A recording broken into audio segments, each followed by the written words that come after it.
Halo, salam jumpa lagi dalam Perspektif Isidorus Lili Jawa. Stop bajual orang NTT. Ya, saya memang mengangkat lagi satu topik yang mungkin sudah dirasa biasa atau biasa-biasa saja. Tetapi bagi saya ini hal yang sangat krusial yang terjadi sudah cukup lama di Nusa Tenggara Timur. Mungkin juga narasi ini berlawanan dengan mayoritas narasi publik NTT akhir-akhir ini yang lebih tertarik atau ditarik untuk berbicara tentang politik pencapresan. Ya, kalau kita lihat di berbagai jejaring sosial media, itu sangat jelas bahwa kebanyakan diskusi warga NTT akhir-akhir ini berkaitan dengan politik pencapresan, tentang calon-calon presiden, tentang partai-partai politik, tentang strategi pemenangan, dan sebagainya. Ya, memang politik adalah panglima saat ini, karena itu tentu akan menjadi isu yang aktual, faktual, dan membuat banyak orang tergerak untuk mendiskusikannya. Tetapi saya kali ini mau mengajak saudara-saudara saya se-Nusa Tenggara Timur untuk meninggalkan sejenak isu-isu tentang capres. Kita mari fokus lagi tentang Nusa Tenggara Timur, ya. Stop bajual orang NTT. Dalam salah satu presentasi oleh Padma Indonesia, ya, disampaikan bahwa Nusa Tenggara Timur saat ini adalah medan tindak pidana perdagangan orang. Ya, NTT sudah menjadi area di mana sudah sering terjadi tindak pidana perdagangan orang. Cukup banyak anak NTT yang diperjualbelikan oleh sindikat-sindikat. Dan itu sudah terjadi dan masih terjadi hingga saat ini. Ya. Dalam catatan Padma, ada beberapa sebab yang memicu migrasinya anak-anak NTT meninggalkan Nusa Tenggara Timur. Yang pertama, ada bujuk rayu dari orang-orang yang sudah bekerja di luar NTT. Bujukannya adalah, ayo datang bekerja di luar NTT. Di sini kita mendapatkan sekian banyak dolar, sekian banyak ringgit. Pekerjaannya menjanjikan untuk masa depan dan seterusnya dan seterusnya. Ini rayuan-rayuan maut ini yang kadang-kadang membuat banyak orang muda meninggalkan kampung halamannya untuk menjadi pekerja migran ilegal di daerah lain. Lalu faktor yang kedua adalah memang hilangnya mata pencaharian warga di NTT. Hal ini dipicu oleh banyak lahan yang memang sudah terjual.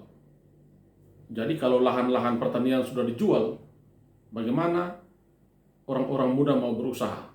Ini menjadi salah satu alasan mengapa orang-orang muda memilih untuk meninggalkan Nusa Tenggara Timur.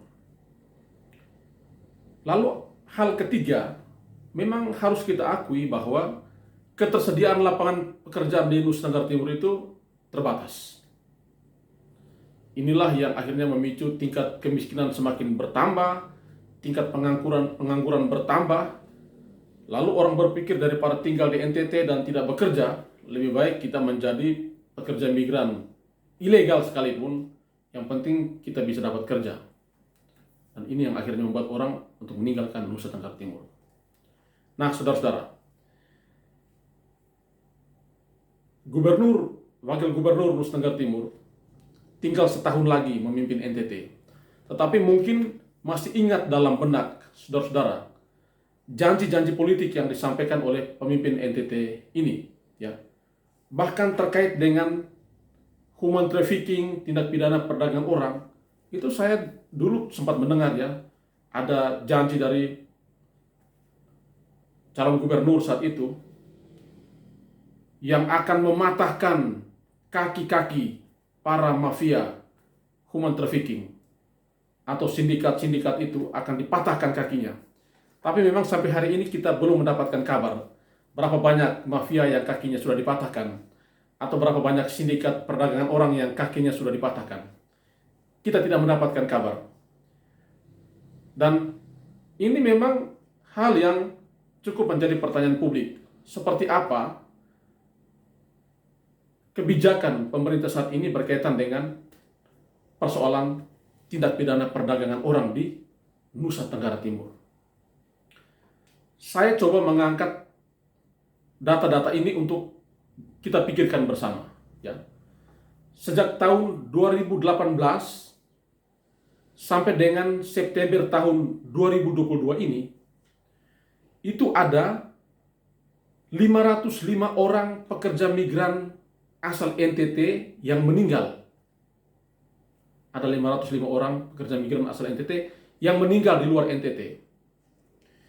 Dari 505 orang itu, 16 orang adalah pekerja migran legal. Ini 16 orang saja. Sedangkan sisanya 498 orang itu adalah pekerja migran ilegal. Artinya, hampir 90% itu para pekerja migran asal NTT adalah pekerja migran ilegal. Dan hingga saat ini sudah 505 orang yang meninggal dunia di luar negeri. Yang setiap saat kita menyaksikan peti-peti jenazah kembali ke kampung halamannya. Memang ada tangisan, ada penyesalan, tapi ya menjadi siklus yang biasa. Karena setiap saat pun peti-peti jenazah itu terus berdatangan. Lalu kita merasa itu seperti hal yang biasa. Ya. Dengan harapan nanti Tuhan tolong. Ya, NTT nanti Tuhan tolong. Lalu pemerintah bikin apa menghadapi situasi seperti ini? Ya. Di tahun 2018 itu ada 105 orang yang meninggal, 3 legal, 102 ilegal. Di tahun 2019 ada 108 orang meninggal, 1 legal, 107 ilegal. Pada tahun 2020 ada 87 orang meninggal, 10 legal, 77 ilegal. Pada tahun 2021 ada 121 orang meninggal, 1 legal, 120 ilegal. Dan pada tahun ini, tahun 2022 sampai dengan bulan September kemarin, ada 84 orang yang meninggal, 1 legal dan 83 orang ilegal. Totalnya dari 2018 sampai dengan September 2022 ini, ada 505 pekerja migran asal NTT yang meninggal di luar negeri, 16-nya pekerja migran legal, dan 489-nya pekerja migran ilegal. Bayangkan itu. Jadi memang banyak sekali pekerja-pekerja migran kita yang meninggal di luar negeri. Lalu kita harus bikin apa? Ya, sebenarnya kita perlu menggugat ya janji politik pemimpin kita yang katanya mau patahkan kaki tangan para mafia atau sindikat itu pekerja sindikat mafia tindak pidana perdagangan orang atau human trafficking. Tetapi lebih dari itu adalah sebenarnya kita perlu untuk mestinya dana desa itu bisa digunakan untuk membangun usaha-usaha produktif bagi masyarakat di desa supaya masyarakat tidak harus pergi meninggalkan kampung halamannya dan mencari kerja di luar daerah. Lalu yang kedua, harus segera dilakukan pembentukan LTSA, Lembaga Terpadu Satu Atap, untuk pekerja migran Indonesia asal NTT. Ini yang belum terbentuk. Dan yang ketiga, pembentukan Balai Latihan Kerja di kabupaten kota. Ini bisa bekerja sama dengan pemerintah atau swasta.